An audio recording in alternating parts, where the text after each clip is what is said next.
Hello, everyone. It's your boy, your favorite gentleman, Marcus, of the Gentleman Style Podcast Show.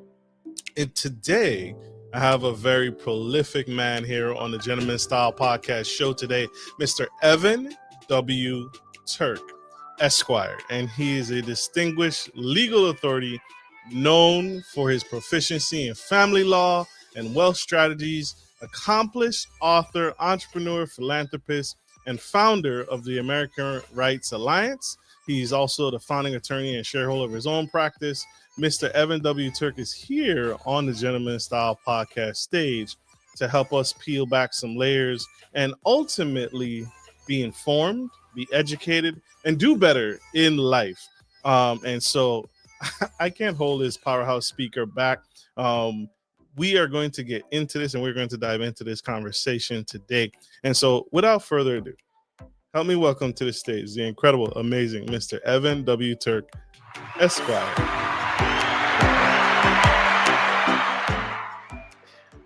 Thank you for having me. I appreciate it. I appreciate you, sir. It is no small task. And again, thank you again. I said this backstage, but thank you for making time today and giving up your time to be on the podcast today. And we can have an engaging conversation. Sir, your career, your resume is extensive and your career is prolific and profound, and it goes and goes and goes. Tell me, when did it start for you? I want to start with a softball question. When did it start for you to get into law? Because that is a unique industry that most people would be afraid of. Why did you get into practicing law? When did it start for you? It's funny that it's a great question. So the simple answer is I got into a altercation in what was it, like around 7th grade, and I was protecting a friend who was being bullied. And the requirement, if you were being bullied, I mean, not being bullied, but if you were in an altercation, we were in camp, sleepaway camp, is that you had to go home. And I convinced my my counselors. I negotiated into the right solution, and I realized that I can take a bad situation and make it into a good one. At the same time, realizing that sometimes you have to do what you have to do in order to, you know, be a gentleman now, but be a man and do the right thing.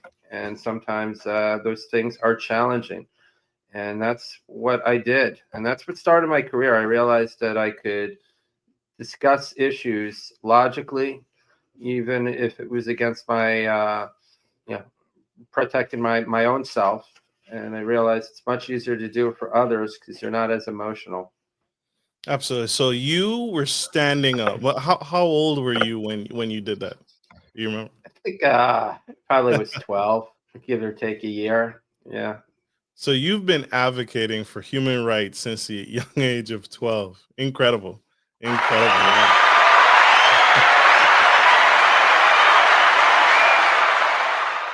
And so again, you have a prestigious career.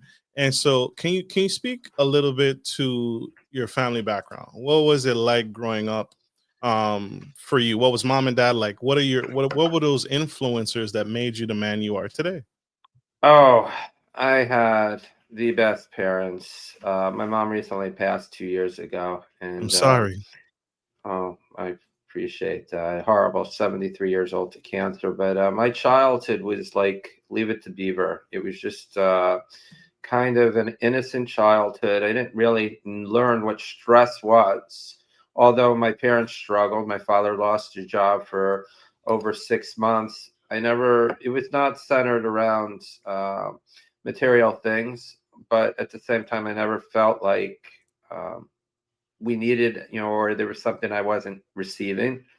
But, feeling like that you had everything you possibly could have in your parents, which I did. And that was my childhood. And mom and dad poured into you. And again, I'm sorry for your loss. My condolences for the loss of your mom to cancer. But dad's still with us. Yes, yes. He's speak to him every day. Um, you know, throughout the day sometimes. And you know, it was interesting because there are some times in family structures where you become more of the parent view, a parent, and it switches around. But we go back and forth. It's like ping pong. Sometimes I'm the one he's asking for advice. Other times he's the one asking me for advice. It's quite interesting. Yeah, I love it. A good relationship with dad and mom, and so I love that. I love that. I want to fast forward a little bit. In June 12, 2020, you ran for you announced your candidacy for state committeeman of Palm Beach County Republican Executive Committee. Um, Hmm. what inspired you? What motivated you? What was your goals and aspirations to do that? Because that's not an easy decision. No, I was asked, and there were things that I saw that I wanted to challenge, and it was kind of like in my opinion, a, uh, a boys' club of people that didn't really have to compete in order to get their position. And I wanted to remind them that they had to make promises, keep the promises. And if they don't keep the promises, that there's going to be someone that's going to challenge their viewpoints and make them work for their hard-earned seat. So I did that with a goal, a budget of $0 and 0 cents. And what was also really interesting things that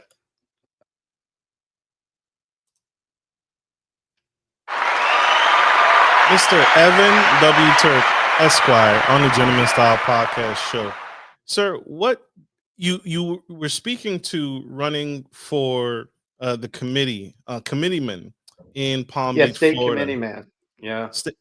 What, and you said you were asked, so you were approached. This was not something in your on your to-do list. This wasn't on your wish list or your board to do, but you wanted to challenge what you were seeing in the current Palm Beach area, and you wanted to let people know that you are a force to be reckoned with. Did I understand that correctly?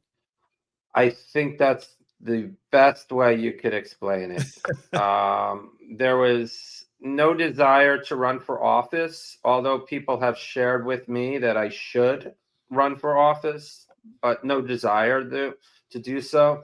But I got a life lesson.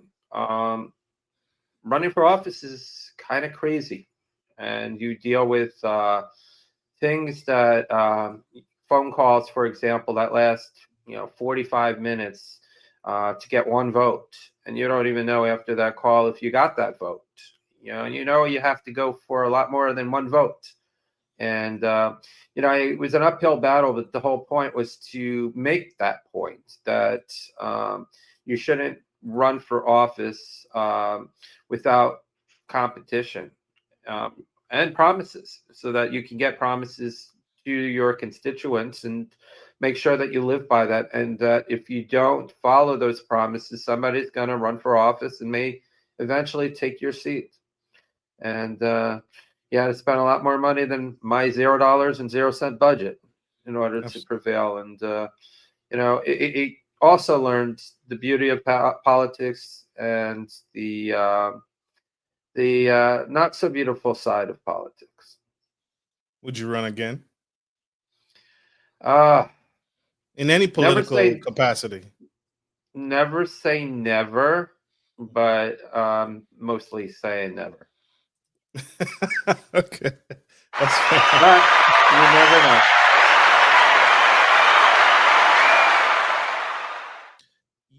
You are you have done, again, your resume is extensive. You've done numerous things, including you are the CEO at American Rights Alliance, correct?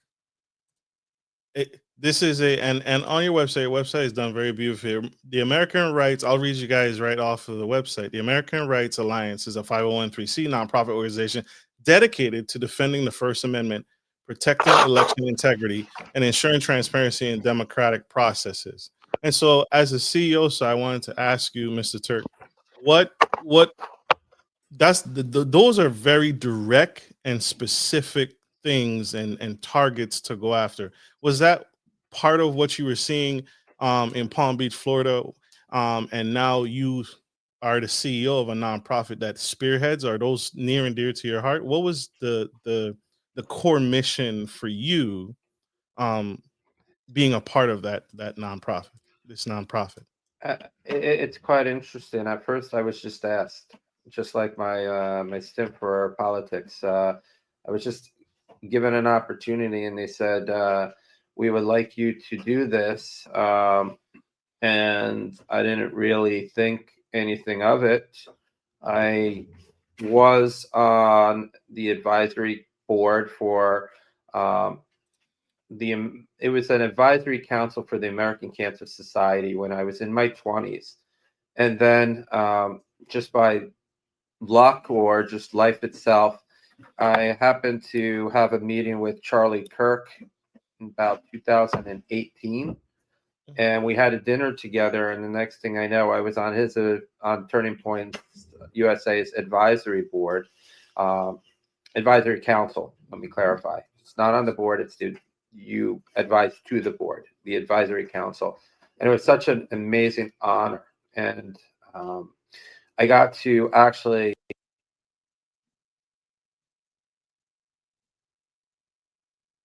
Cut out, but All right. you can continue. All right. Hold on one second. Which gave me a further step into understanding the challenges of running a 501c3. Although I didn't run a 501c3, I understood the mechanics and the challenges. And then when I was asked to to create this charity, it was an honor. I mean, it's one of those things that when somebody asks you to do it and gave you the means to do it, you really just said, "This is my life's mission." And it was challenging at first, still challenging. Every day is a challenge. You're juggling two things: running a law practice, running a charity, and they're both full-time positions. Also, I'm a father of two, and try to be there with my children. So everything's a challenge, but it's worth it. Absolutely, absolutely. How do you define American rights in today's political climate, and who do you believe is the most at risk of losing them? Wow. We're in a, so first question, how do you define, I think American rights, it's defined very clearly in the Constitution. And, we focus on the First Amendment, freedom of speech. It's not there to protect things that you agree with. It's really there to protect things you don't, to have open discourse, because without open discourse, you don't have a free society. So, what we really see the challenges right now is that we're in a weird situation, at least from my viewpoint, that a lot of our freedoms have been taken away. We haven't even realized the extent of it. It started out after 9/11 with the Patriot Act. Um, it extended into it's okay to spy on U.S. citizens. It's now okay to spy on your opponent if you're running for U.S. Office as President of the United States. It's fine. You could make up some bogus report and get a FISA application approved by a judge to spy on your opponent. You have a media that is not going to focus on one side, but it's going to focus on its own agenda, and you don't really understand what its agenda is. And all of a sudden, you see people being prosecuted for crimes that you don't even know or can articulate what the crime is. And this is not a free and just society when it's only free and just to those who have the viewpoint that you agree with, not the viewpoint you disagree with.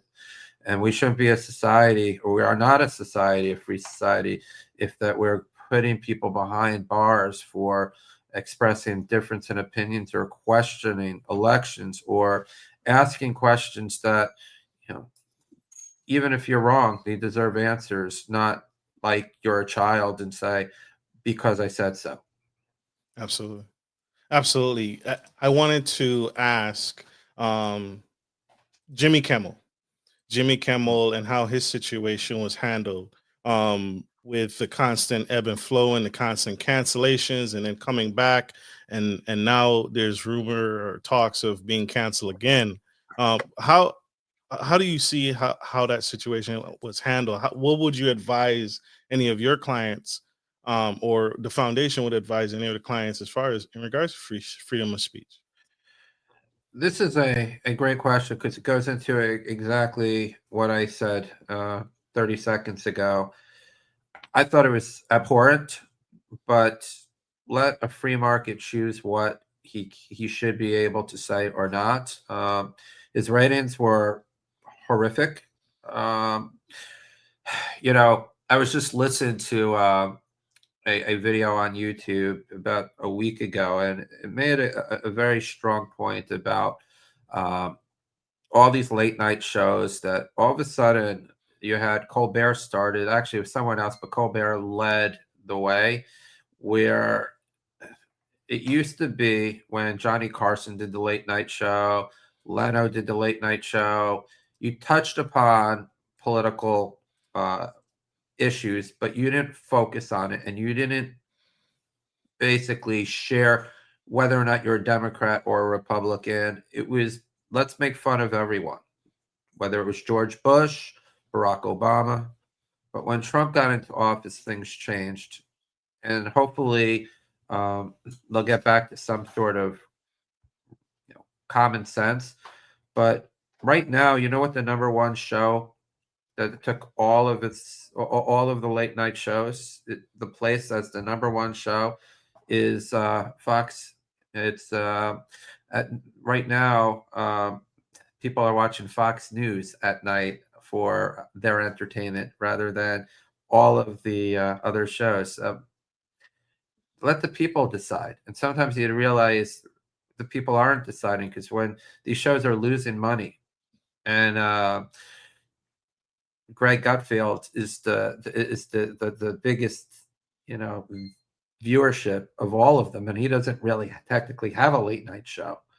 Something's going on, and why will businesses like Jimmy Kimmel, or actually it's Stephen Colbert, lose millions of dollars every single year to keep a show on the air that is so polarizing that half the audience can't watch it?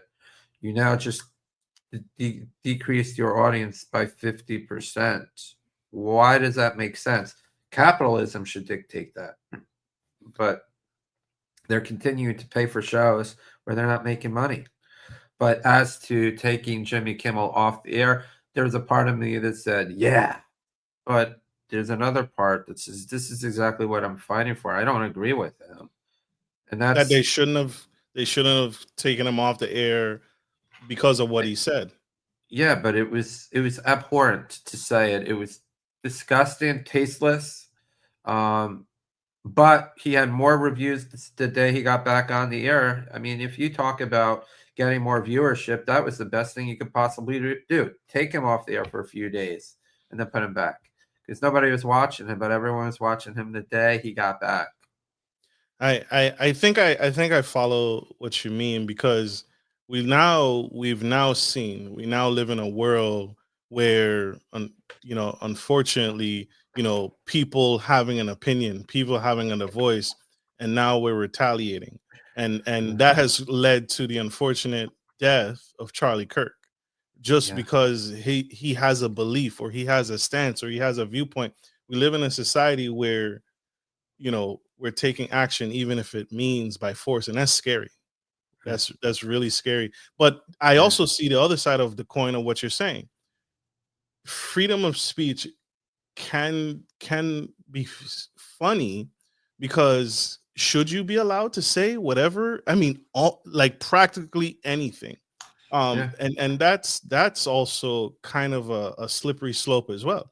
yeah, What is the line? Where do you draw the line on what someone can say? Because I think there are things that, hey, you can say what you want to say, but there's right. consequences to what you say. That's why when you go in a courtroom, right, the judge lets you know your rights. and what Right. you say will be used against you in a court of law. Yeah. So there's consequences. You always have the ability to say what you want, but your thoughts there. I think I follow what you're both sides of the coin, and it's I also think viewership is shifting. People are losing faith in CNN, Fox News, all these different things, but then they'll listen to Seth Rogen, right? They'll follow him Yeah. Joe and Rogan, right? Joe Yes. Rogan. Sorry, forgive Yeah. me, Joe Rogan. No, I don't mean to correct you, but there is a Seth Rogen. I'm sure Seth Rogen's the actor. Yes, I apologize. Forgive me, but No, it's Joe. funny. It's funny because this lady I know, in the cover, I live in Boca Raton, and on the cover of Boca Raton is Seth Rogen, and I guess he was on the cover of Boca Observer. Someone said, "You look just like Seth Rogen." I said, "Seth Rogen." At first, I thought Joe Rogan. It's the same mistake that I made the other day. Okay. Well, I feel better. Thank you for your humility and empathy with me. You are absolutely. This is an incredible conversation.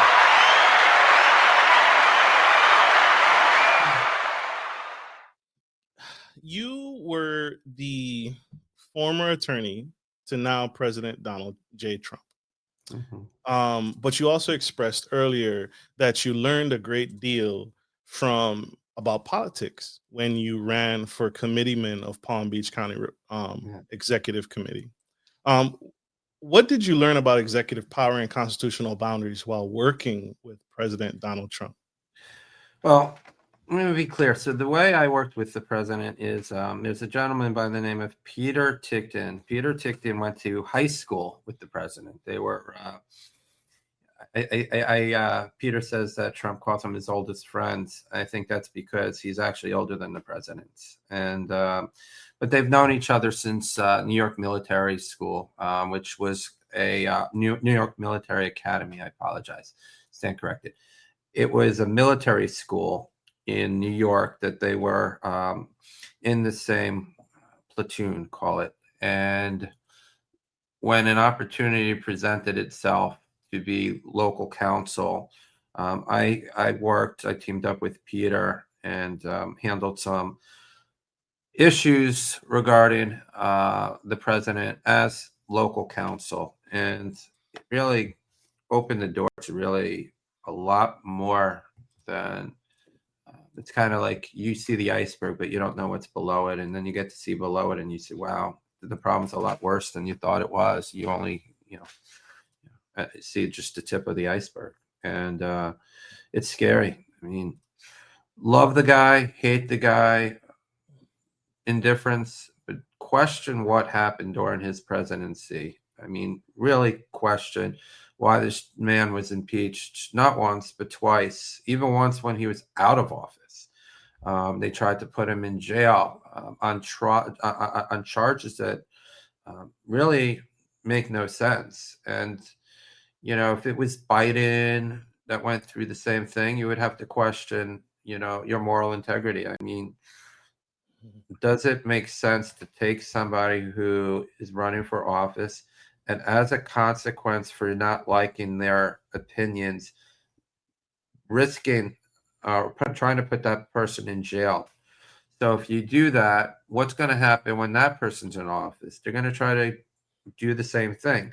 Ultimately, you're going to have a situation where you're not going to get qualified people run for office because they could find charges on anybody and put anyone behind bars. We're dealing with a case right now with the charity. It was the first time I've ever seen this where somebody may go, or two lawyers are being charged criminally for doing their jobs as lawyers questioning the election. And the judge changed the law halfway through it. So they didn't break the law, but he changed the law, not the legislative branch, but it was the judicial branch. The judge was changing the law, saying you have to do it this way. And I do a weekly show on a network called Real America's Voice on Saturdays at 4:00, and we just aired today, and it's mind-boggling.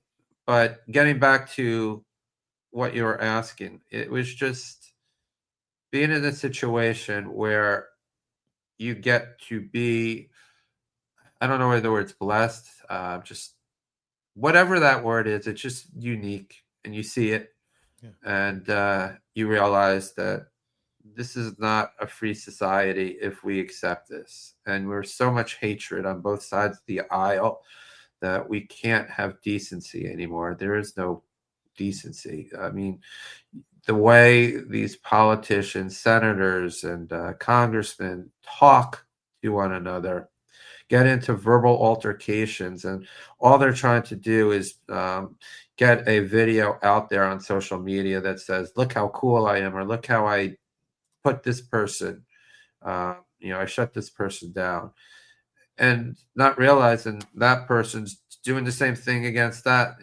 It's coming from both sides. It's Yeah. just whatever your viewpoint is.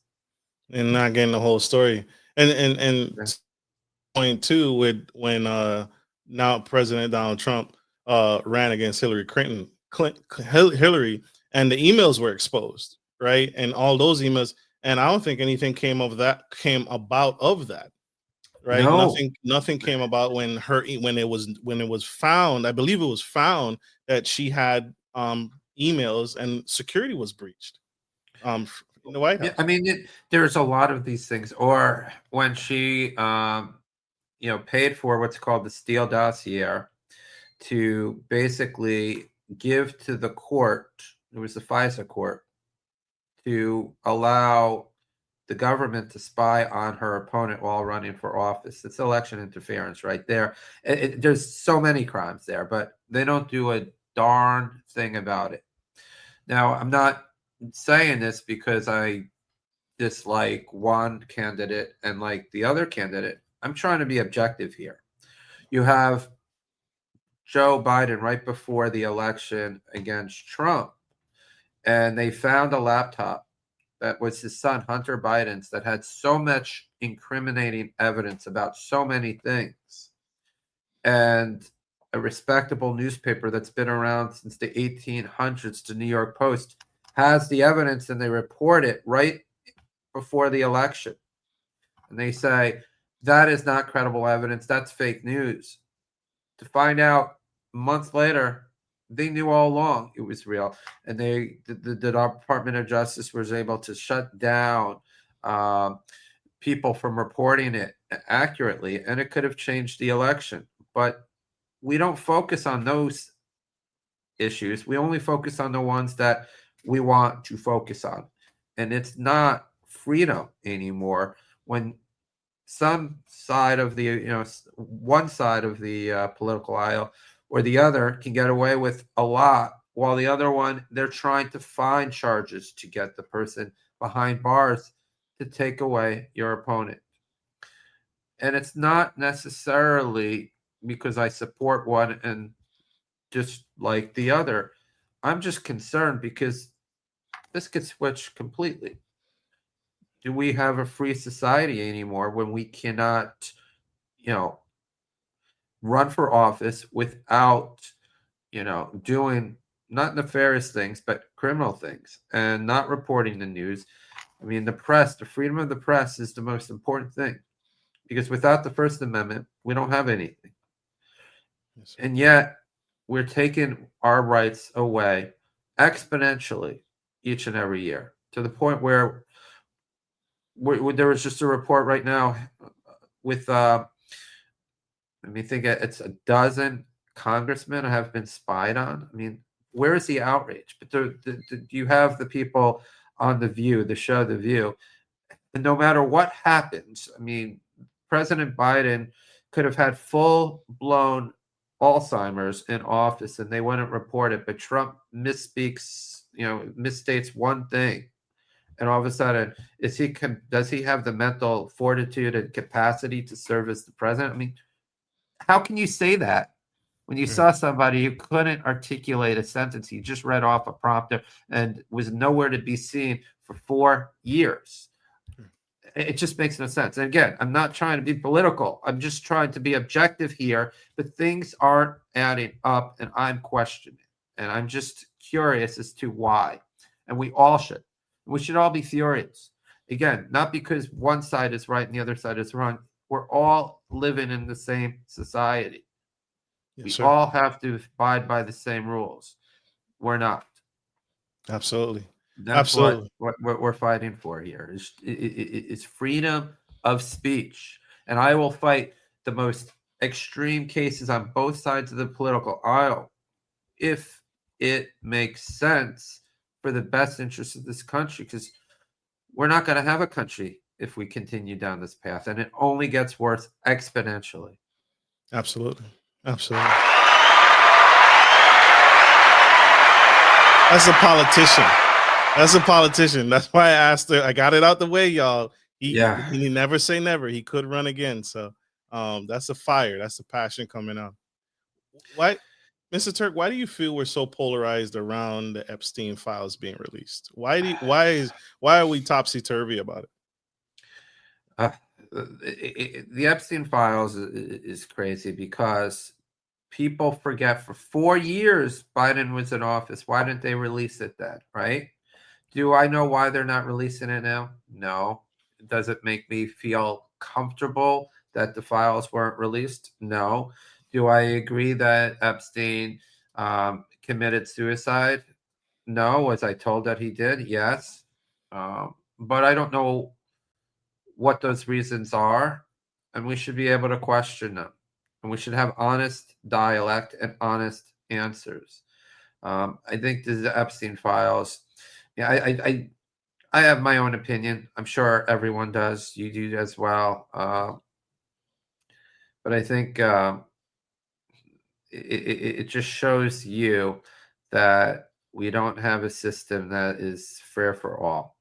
Because if it was you or me, or you or I doing the things behind the Epstein files, I think those things would have been released and we would have been in jail for life. Do you, do you feel we should forget about it, or should they be released? Absolutely not. We should just have questions answered because the government works for the people. The people don't work for the government.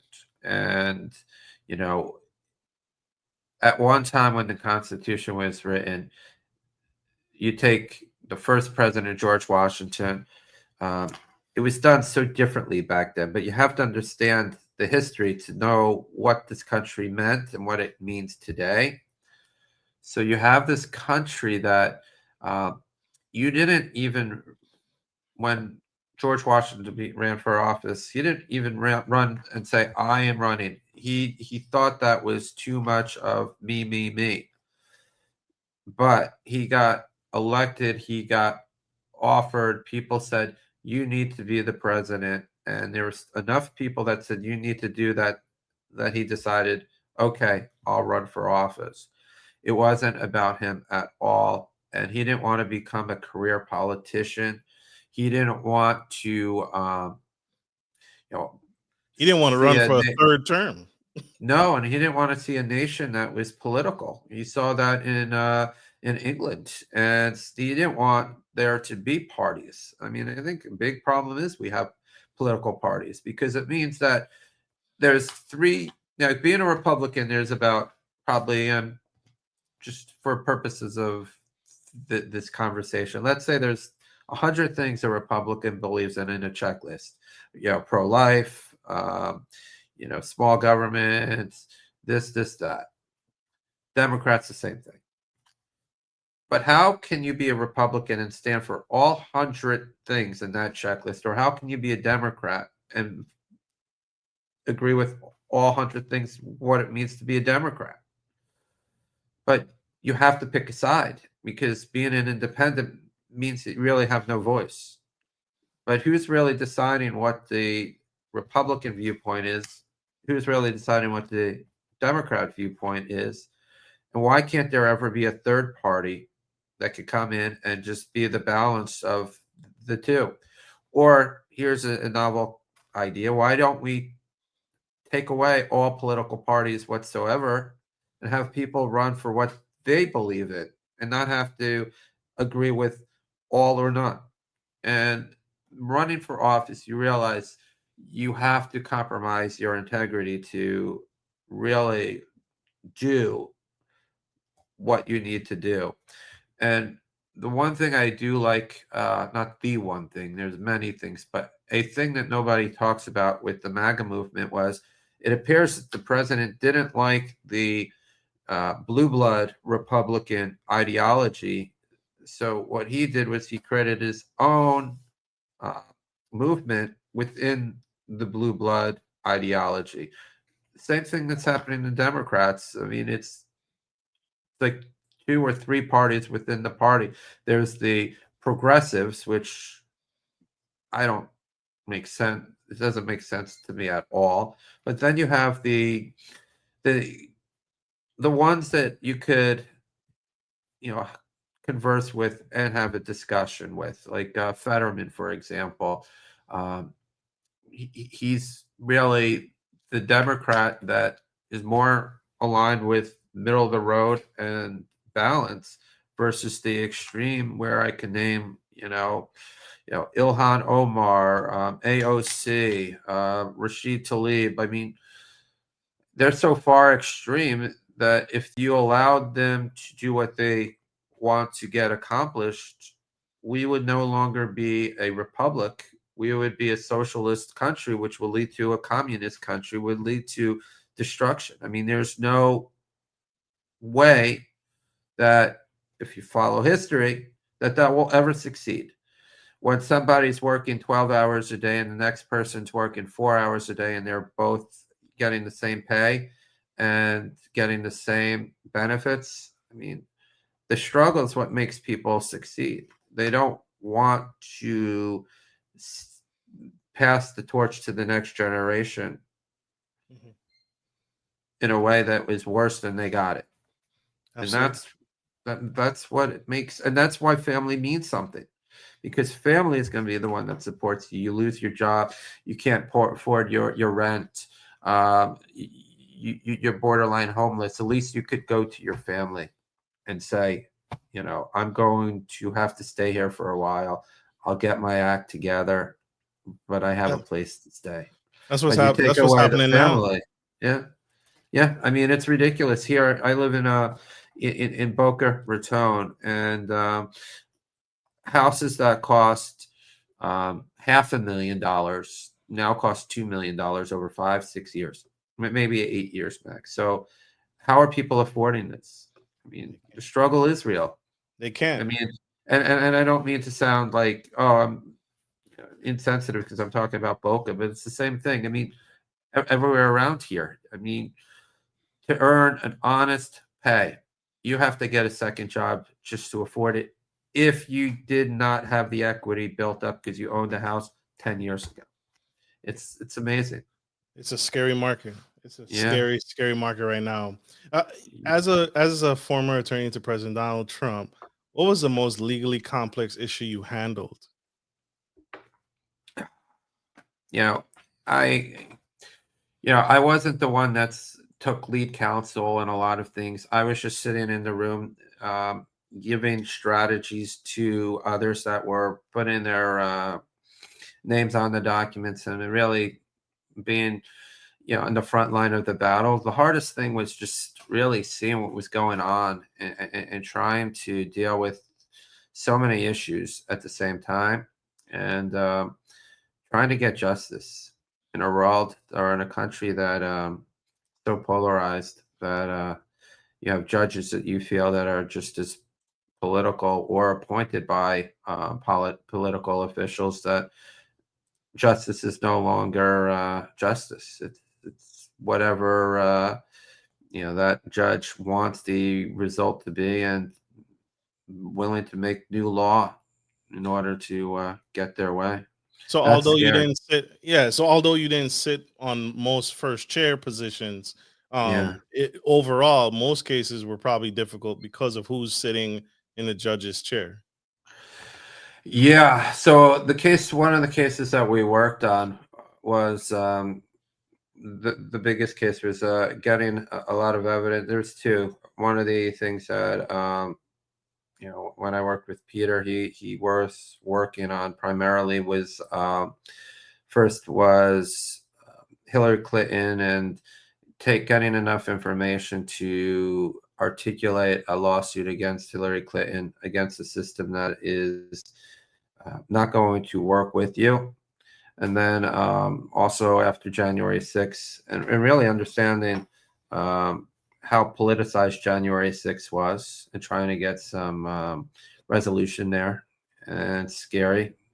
I mean, it's very scary that what has happened and how the truth, at least again with the iceberg analysis that I gave you, a lot of things haven't been reported and a lot of questions haven't been answered. Like somebody who had committed nothing. The COO of my charity committed a nonviolent act. I mean, do I think the smartest thing he ever did was to walk through the Capitol building? Absolutely not.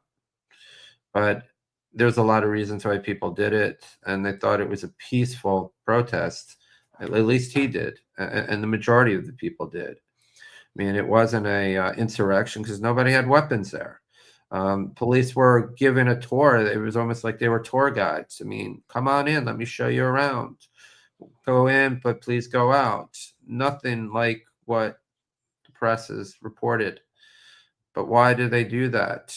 I mean, I have my reasons, but getting back to this, so here's a guy who never really committed a crime in his life. I don't say really. I don't think he ever committed a crime in his life, and he would have self-reported or he would have turned himself in. He was working with counsel, but rather than him turning himself in to the authorities, they decided to take taxpayer dollars and plenty. I think it was 18 people came, raided his house with guns pointed at him and his children to arrest him. That's to break him. And then to put him into solitary confinement. That's not the country that you and I were promised as children. It's just not. And what scares me is that there are enough people out there, a big percentage of the population that are okay with it because they didn't agree with Trump. They despise the man. So anybody who likes that man is an insurrectionist because it's a mockery of the United States of America, and he is the epitome of that to that ideology, rather than realize that he too will pass. And the one thing that we really need to protect more than anything is the U.S. Constitution. And when we forget about that Constitution, then we don't have a republic anymore. Absolutely.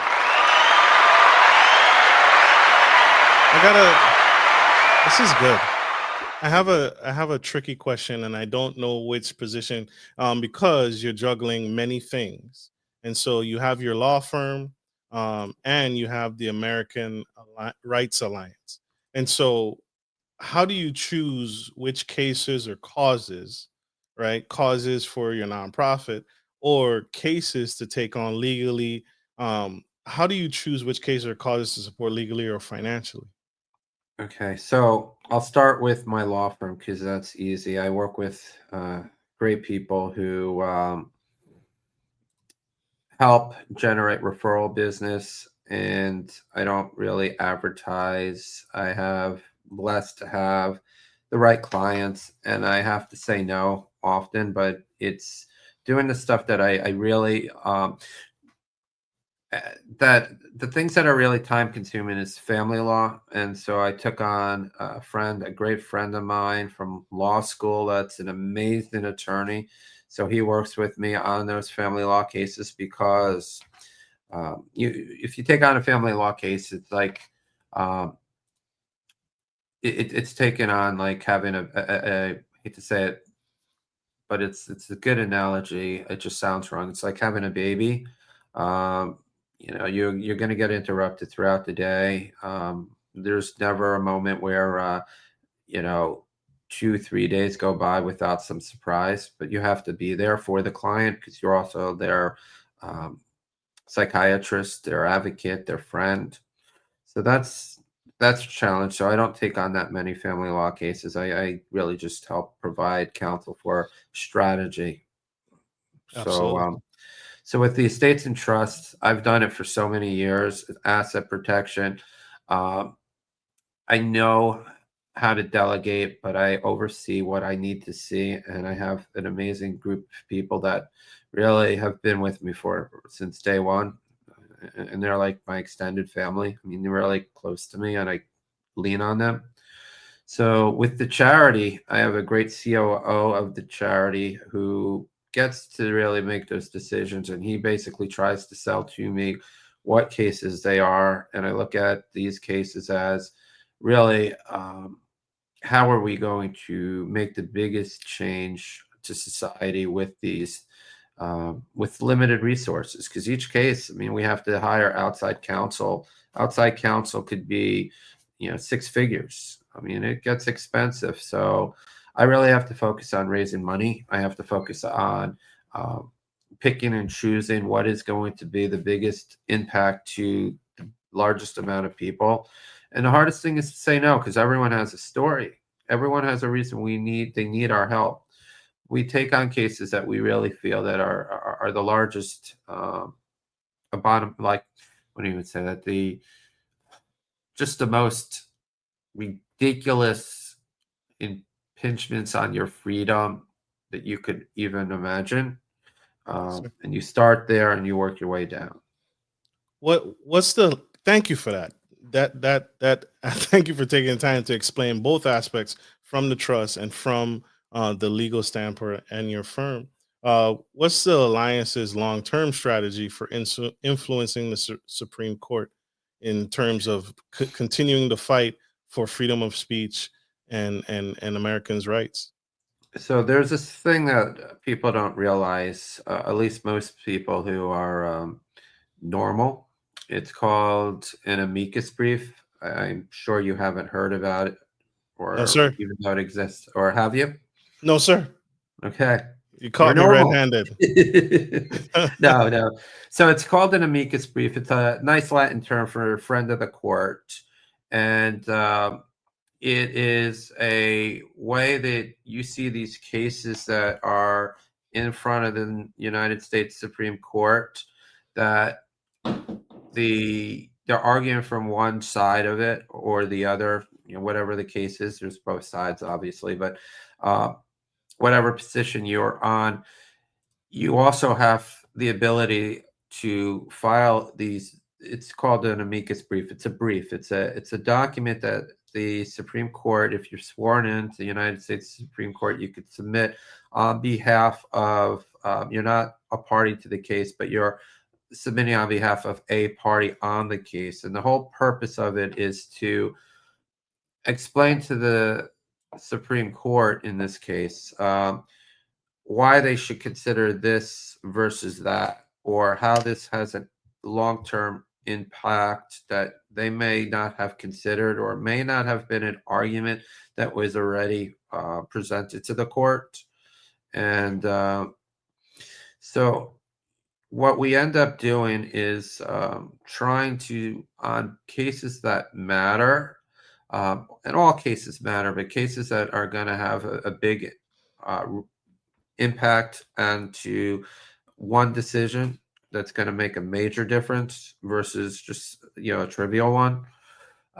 We try to suggest to the court, or I don't want to use the word influence, but to provide information to the court that they may have not considered in helping them come to a decision that makes sense.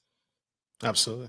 Absolutely. Thank you for that. And thank you for breaking that down. Again, you caught me red-handed. I had no idea that that's the thing, and I imagine people seeing this and watching this had no idea as well. And we had that in our whole. That's why we need legal counsel, right? That's why we need good legal. Let me stress that word. We need good legal counsel Yes. to arm us with Yes. these kinds of informations. Um, I I can't help but go back to um human rights. And one of the things the nation is seeing right now is is the polarization that's being brought on in politics right now. Um do you f- I, I feel like we go through this dance. I served in the United States Navy. I feel like we go through this political dance every couple of years with government shutdowns and everything in between. But never, but this, I think, I don't, in my lifetime, I'll say for me, I've never been so engaged until now. I've never paid Mhm. so much attention to the rhetoric and to what's Mhm. happening. Do you feel Democrats are intentionally weaponizing the legal system, um, in regards to like January 6th, where we saw all those cases, and the riots and the protests and the legal battle with that? Or is this just another dance? Is this all political theater that, for the media, it's the Democrats, the Republicans, but then when we meet behind doors, we're shaking hands, we're having an actual conversation. What are your thoughts on that?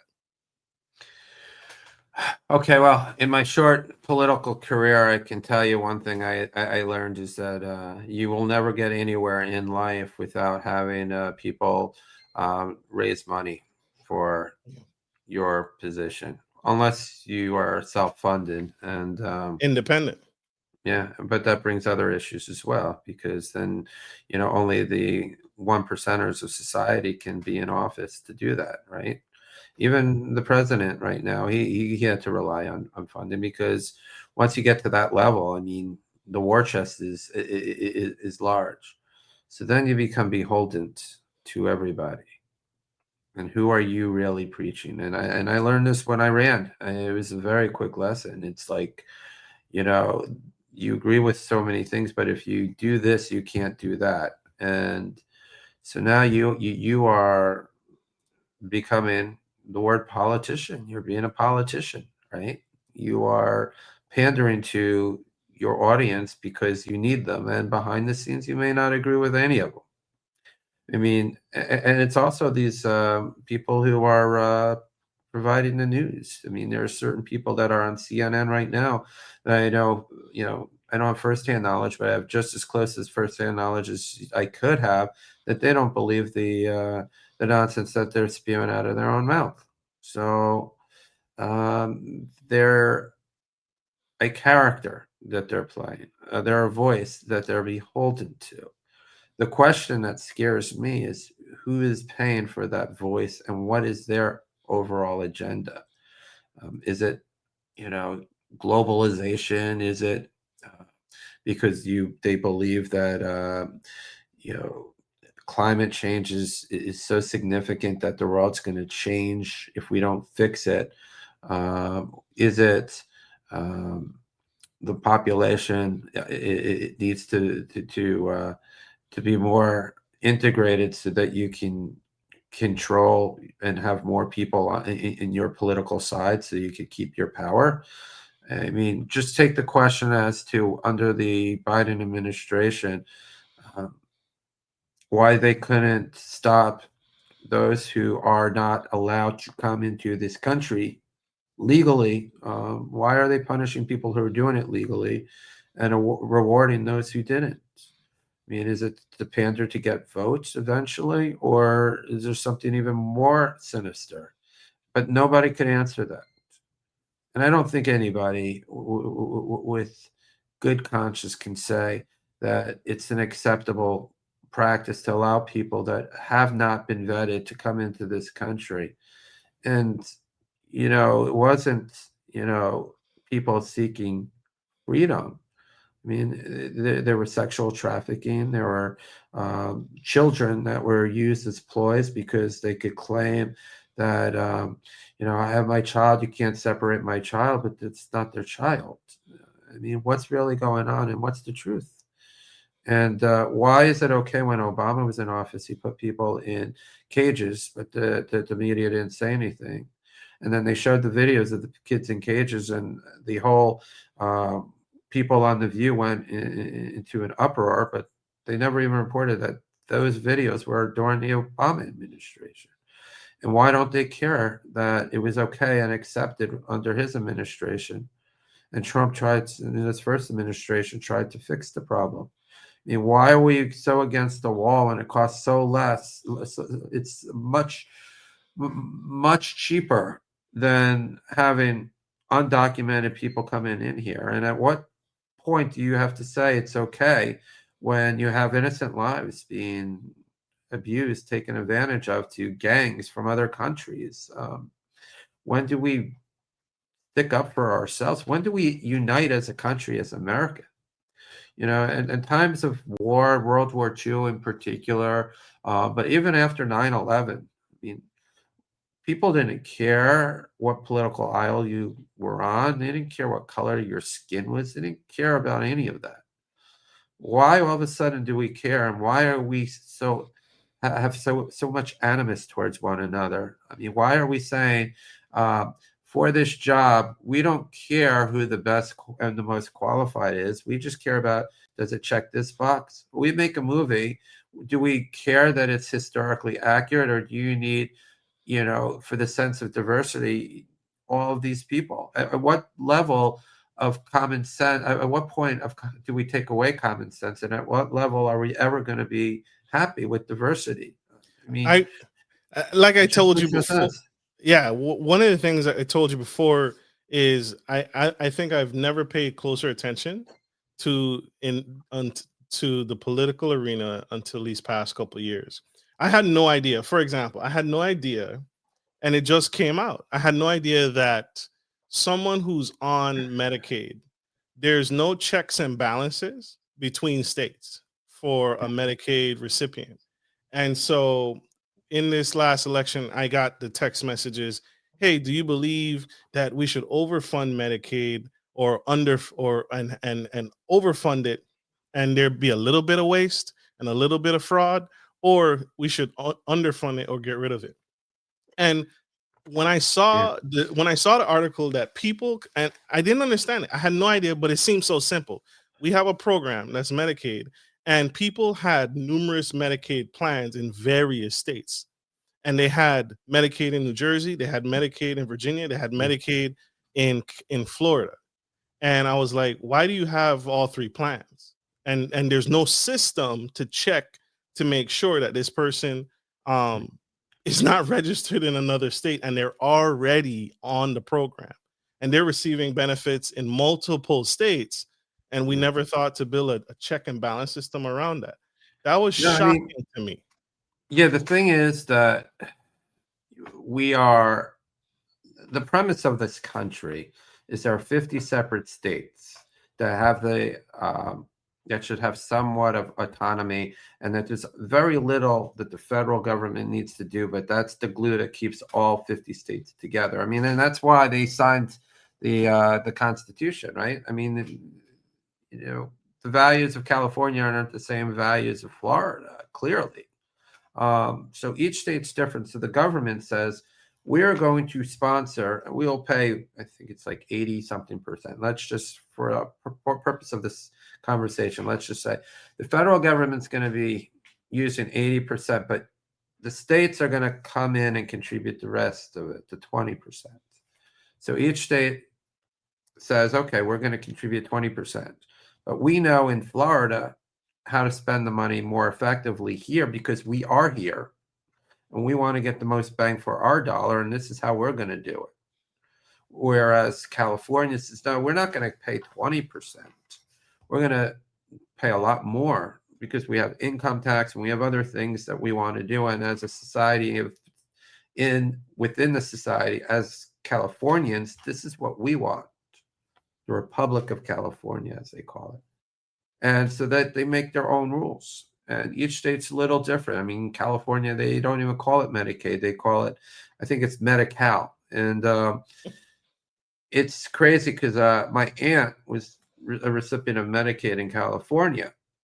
And what they get compared to Florida, they get everything compared to Florida. Really?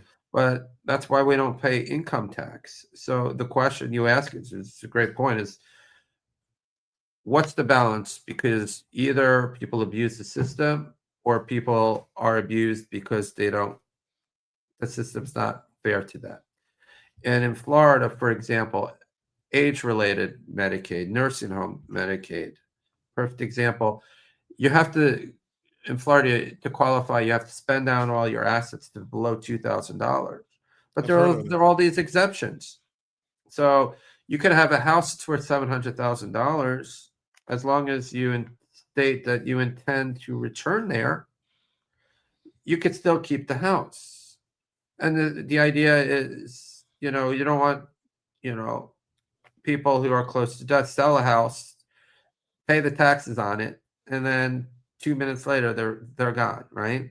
Right. You also want to make sure that people protect their inheritance and things of that nature. And I understand a lot of it, but the the way that they handle it is it could be completely unfair. You have somebody who has a $700,000 house and they have $100,000 in the bank and they spend $100,000 on a car that they'll never drive and then the house they'll never live in and qualify. And you have somebody who has 10,000 and there's entire life savings and they disqualify for Medicaid because they have to spend 8. They have to get below 2. What if I put That's the wrong. the house in my son or daughter, the deed, and I put it over to my son or daughter, and I don't own that $700,000 house? Is that proper estate planning or Yeah, but or that's evasion? no, it's you're not going to qualify for Medicaid anymore because it's a gift. It's a transfer of value then for less than fair market value. So in Florida, I'm only speaking of Florida, that house is considered an exempt asset for purposes of Medicaid. So it's exempt altogether. So But if you sell it or you don't state that you have an intent to return home, you could have full onset Alzheimer's, not know your name, not be able to, if you're in a nursing home, you pretty much need 24-hour care, 7 days a week. The likelihood of you returning home is like as close to 0%. But all you have to do is state on that application that you have an intent to return to the house, and that asset becomes exempt. I understand all of it, and I'm in agreement with it, but I'm not in agreement with the fact is that the reality is that you have some people that need it more than others, but because they don't have the proper means to even afford legal counsel, they don't get it, and all of a sudden they're disqualified, or they run out of money and then they're in a subpar facility because they have to be accepted somewhere. But all of a sudden their entire life savings has gone down the drain. do you believe Medicaid expansion has helped or hurt low income Americans? I think that when Bill Clinton was in office, he revised it, and I agree with a lot of it. But it's just you're taking a pool of money and you're giving it, dispersing it differently. Um, I think it could be done better, but I think that it's better than any other idea that's been out there. It's the same thing with health insurance. You tell me how to fix health insurance costs. You go to the doctor.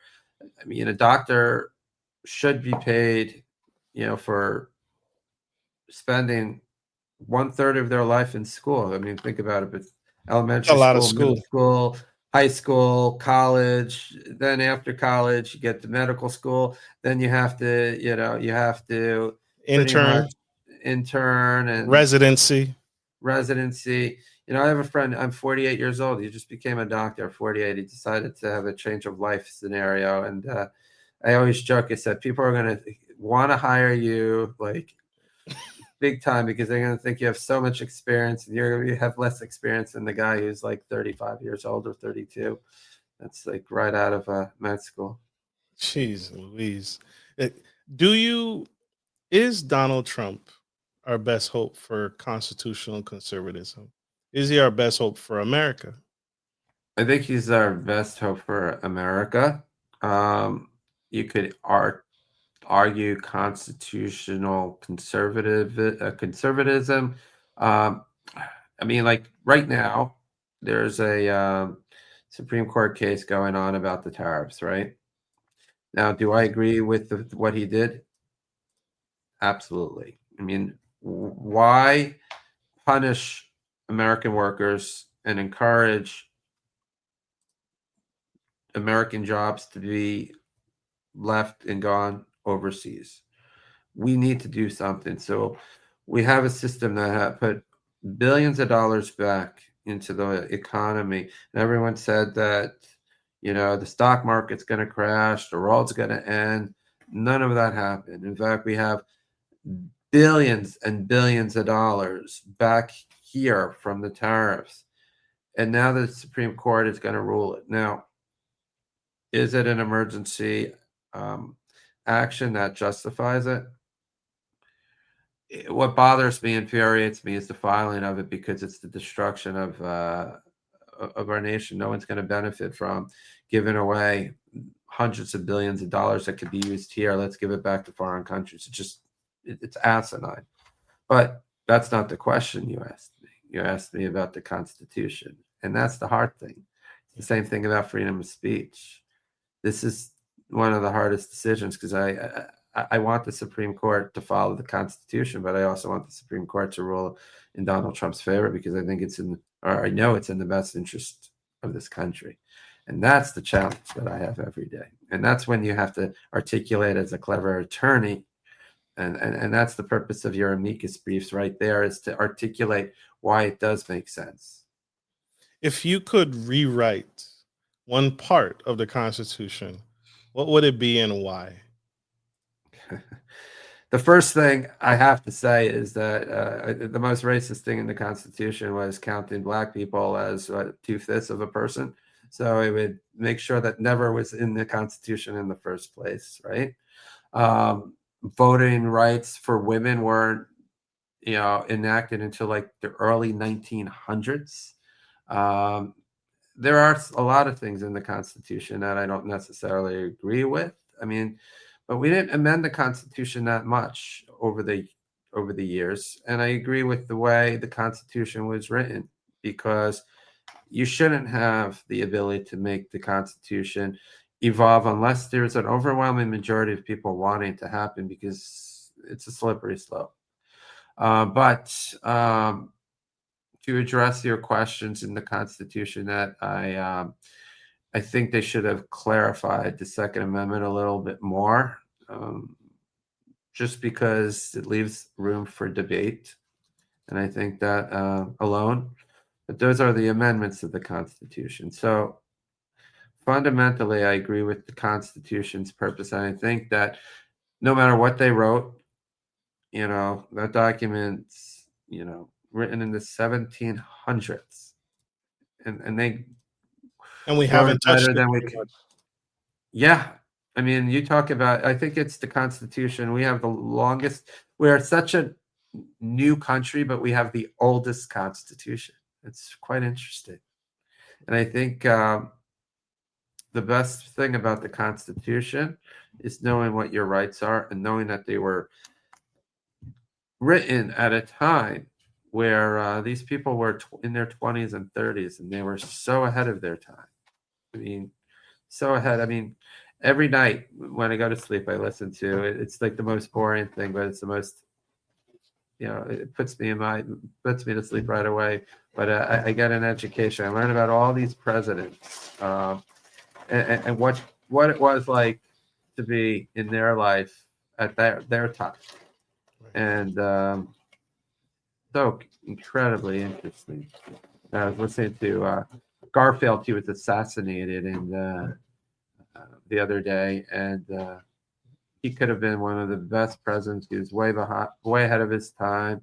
He was the one that basically said that he fought for equal rights before anybody. And he was assassinated by a person who thought he was going to be the next president. He was crazy.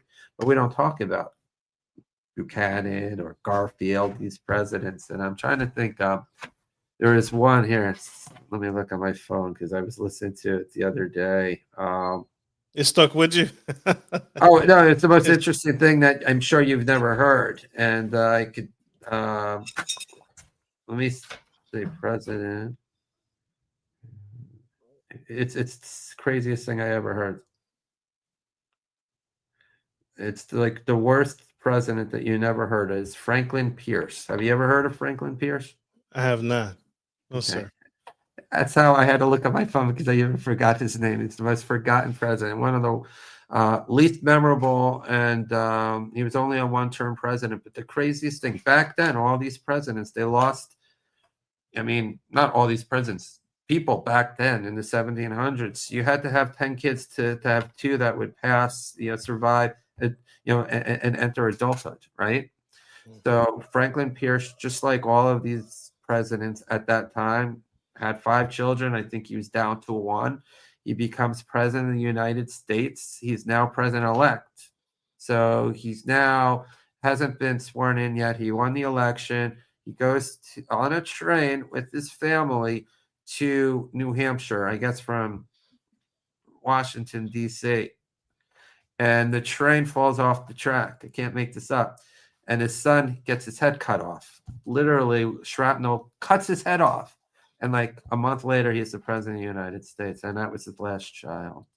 I mean, things like that are just crazy. And we don't talk about it, right?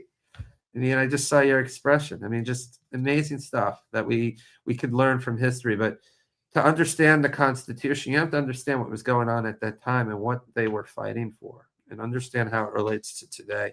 I'm a big constitutionalist. I really believe the Constitution should be the law of the land, even if I don't agree with it. And I'm being challenged right now with these tariffs because I'm really for the tariffs. We just need to find a better argument. Yes, sir. I have two last questions, and this is you your thoughts on prenuptial agreements, postnuptial agreements. Um, for CEOs, high income earning professionals, what are your thoughts on prenuptial agreements, postnuptial agreements? I think Chris Rock said it best. It's not for high professional CEOs. It's for the person who has $40,000 as their entire life savings, and they have to give up half, right? Right. 20,000 doesn't seem a lot, but when you have 40,000 your entire life savings, that's a big nut, right? It's a big number. But to address your question, I think it's really challenging because you have to put faith in life. And there was a time where people got married when they said "I do." They never said "I don't" anymore. And I'm not good at marriages. I'm good at finding future ex wives. That's really my specialty.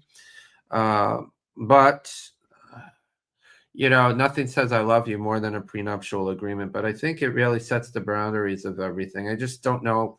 And I'm a huge proponent of prenuptial agreements. My last divorce, we had a postnuptial agreement because we were fighting all the time, and we decided, all right, you know what? Let's get this out of the way. And it was the best thing. It was the easiest divorce because we were ready to find exactly what each and every one was going to get. But it's tough. I mean, marriage it's a tough situation now because there is no stigma about a bad marriage. I mean, leaving a bad marriage and going to a divorce. How do you convince a partner to agree to a postnuptial agreement, because that's after the fact? That's difficult in itself. Well, yeah, no, it really is. But I do a lot of postnuptial agreements Really? because, yes, because like I recently did one. Husband and wife love each other, but they're fighting because they both put different sacrifices into the business, and they own two businesses. And you know, the one spouse is saying, "You want me to put all my effort into this business? It's going to allow, or it's going to destroy my business." And by doing that, I want to have some commitment. God forbid this work doesn't work out. Um, it's tough when there's one. It's typically the woman that's at home raising the children, and she's underemployed because she's doing something that's just as valuable. In many cases, more valuable is, giving up their future to raise children. And you have to, as a man, I look at it differently because I work my butt off, but you have to have the understanding of what the sacrifice that spouse has contributed to the marriage. The biggest problem that I have is when you have a trophy wife that has contributed nothing, or it's only caused pain into the marriage, hasn't been faithful. I mean, it goes both ways, but I'm a man, so I look at it from my perspective. And then all of a sudden it's taking half of everything, if not more, right? Or using children as manipulation. All of a sudden, I see this a lot. They get the child, the second or third child years later as the anchor into the marriage, but they didn't do it, because they wanted to bring a baby in this world. They just wanted to do it for financial stability. I can argue this on both sides. I wrote a book. It was originally called "Divorce Your Wife, Not Your Wealth," but I changed it to be gender neutral. Divorce your spouse, not your wealth. Um, haven't Smart. yet published it. It's written. I'm just going to do it when the time comes to do it, because I don't want to do something um, without full commitment, and I just have a lot going on. But going back to your question, it's critically important. It's where you stand. It's also your values.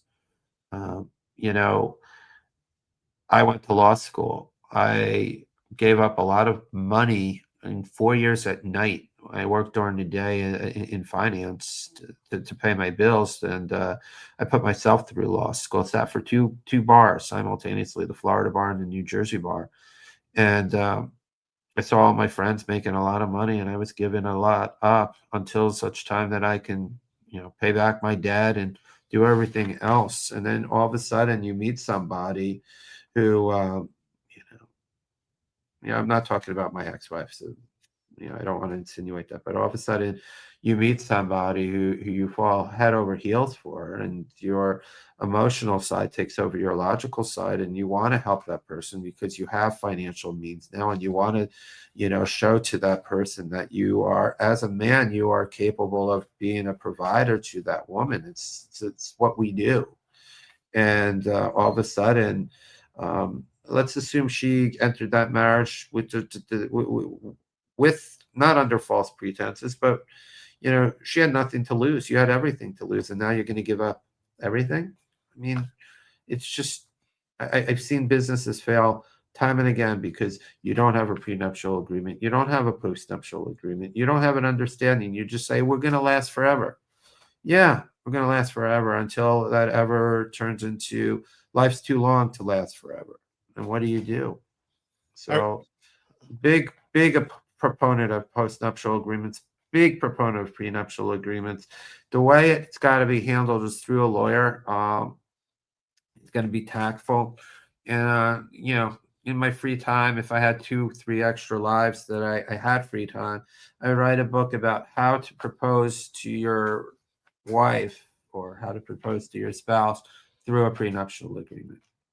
I I think I agree with you. I think they are not the thing that TV makes them out to be. It's not me and my lawyer, and there's this long desk, and we're sliding you a piece of paper. It I One of the things I always heard lawyers say is it removes all the preconceived notions. It removes the mystery on who gets what, who gets where, what state are we in? Are we under Florida law? Are we under New Jersey law? It removes the Yeah. mystery so we can just focus on the love, right? Because Yeah. you already know what you're entitled to, and we discussed it in advance. So all that's Yeah. left is the love and is the marriage. We can now focus on that because we've already figured out everything else. Absolutely. And there's one other point too. 50 years ago, it was nearly impossible for a woman to enter the workforce and to make as much money as the man. Now, that barrier is removed, and I feel like women may not have benefited from that because there's a much more expectation and takes away from the family values. But women, because of the nature of the fact that they are the ones that carry the baby, are the ones that are, even if they're the most successful woman and they're the breadwinner, there's going to be a period of time where they have to take time away from their work. And I don't know if most women, even if they're the breadwinner, want a man that's going to be at home taking care of their children. I just don't see that often. But the times have changed, and The the laws laws haven't haven't changed with caught it. up. The Yeah. laws haven't changed with it. No, no. I We mean, there's that Kanye West song that is always in my mind. So and then we find out when when the kid's 18, it wasn't his. what shocked me is, again, like you said, I met a CEO. She's a CEO. She only deals with other CEOs. She does their taxes. She started a trucking company, bought 6 trucks, doing very well. And Yeah. having a conversation with her, she's like, "I want a provider." And I just my mind was blown. I said, "Do you understand that you make more money than most men in your profession, and you're telling guys that are interested in dating you that you want them to pay all the expenses? That I doesn't understand it. logically make sense." I understand it from because it's not logical. Women aren't logical. They're biological and they're emotional, and they don't. They expect time and again. Most women I talk to say this. They expect their man to be the provider. It doesn't matter if they make $1 million. They won't respect you if you're not making 2 million.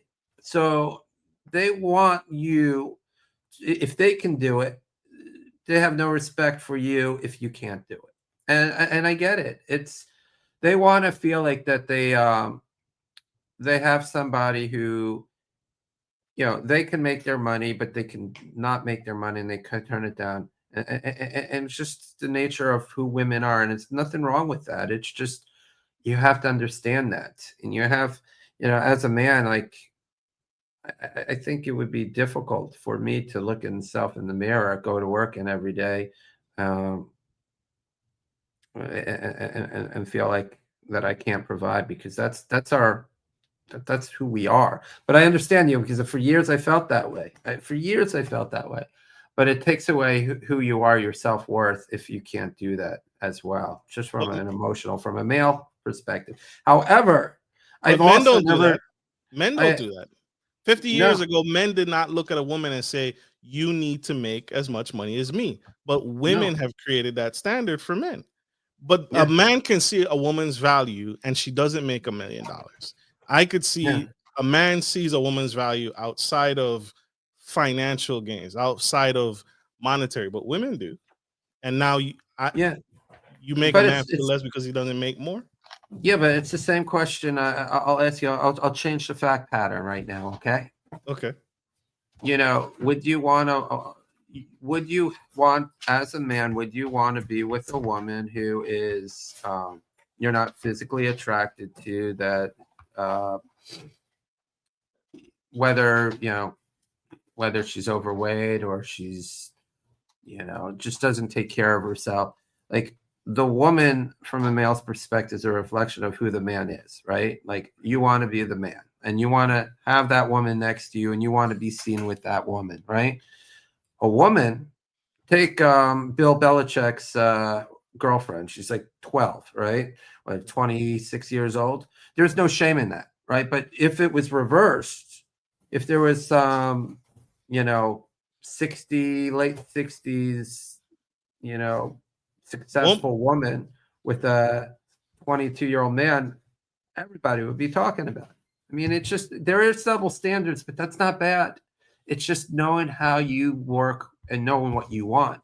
And as I got older, I realized, when you start being in a position where you can make money, you want to be that person because it gives you your own self worth, your own value. You just don't want to be the man that's being taken for. You don't want to be the man that goes through a divorce and loses everything. All those things you don't, and that's why you need to hire me because I can protect you with a prenuptial agreement, right?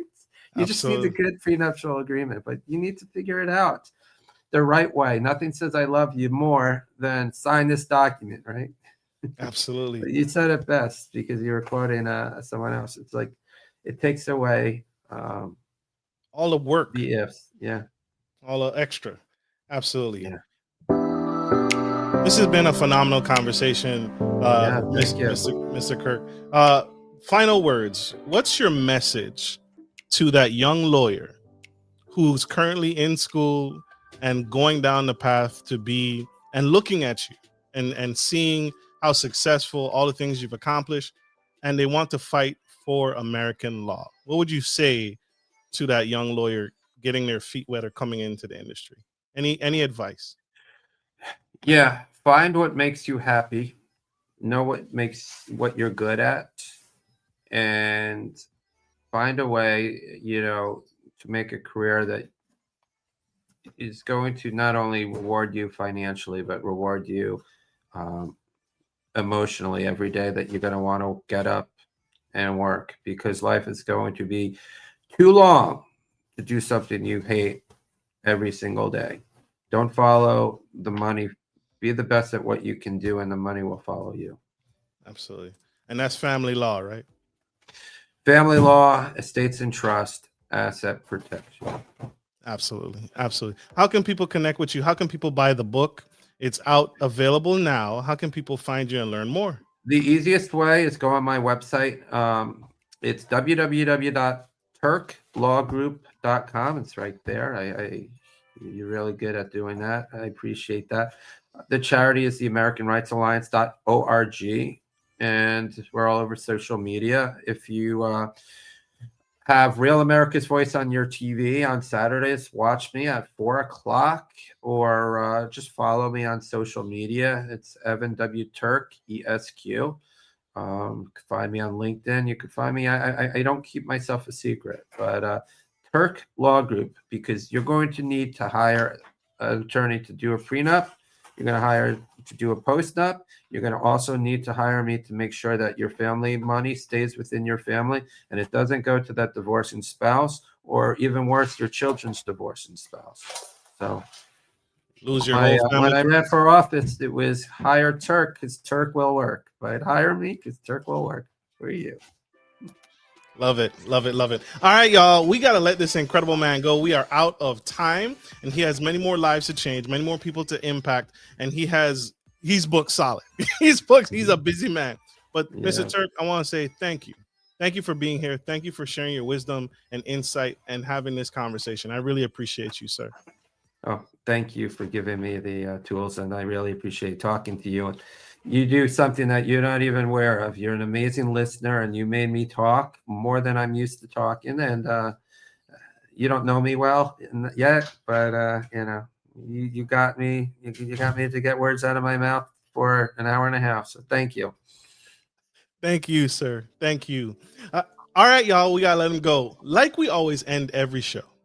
Take care of your friends, take care of your family, and always take care of business. This is Marcus, your favorite gentleman, and the incredible Mr. Evan W. Turk, Esquire, signing off. Get a lawyer, get a prenup today. Reach out. Love you guys. Bye.